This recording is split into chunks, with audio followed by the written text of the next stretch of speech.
I've had a few people ask me about the Electoral Commission not allowing crosses, but they're allowing ticks for the voice referendum. And the true impact of this is actually far more nefarious than people realise. Why is this?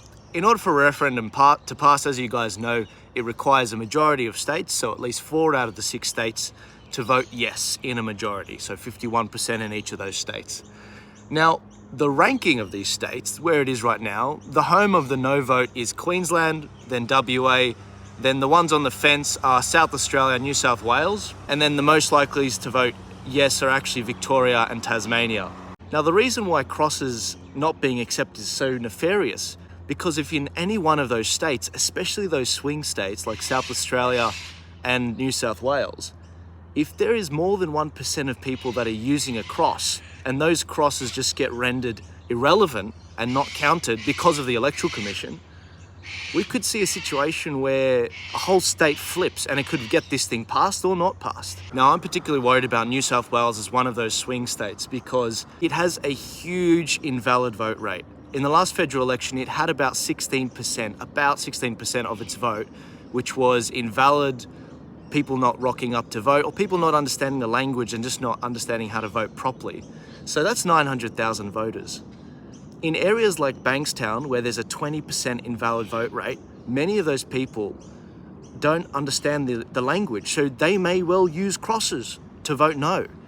And it's southwestern Sydney, so there's a huge freedom, conservative, and Christian conservative, Muslim conservative vote there.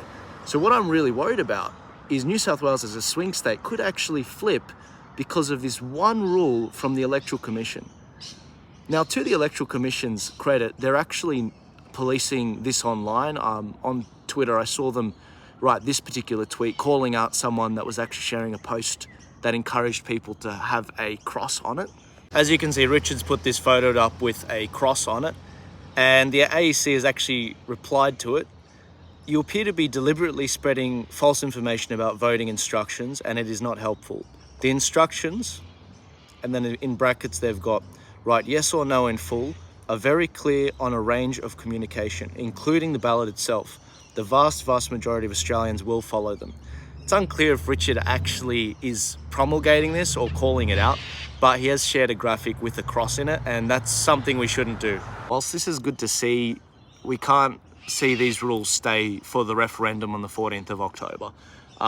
This could be the difference between this thing passing and not. And we want the results of this to be overwhelmingly clear about where things stand. We don't want it to be on the margins, otherwise it's going to tear this country apart even more. Please, at this referendum, if you intend on voting yes, if you intend on voting no, write yes or write no. I'm encouraging you obviously to vote no, have you seen from my commentary, but please make it absolutely clear. We don't want this to be unsure or unclear. We want to resolve this. Authorised by Georgia Malt, Australia, Melbourne.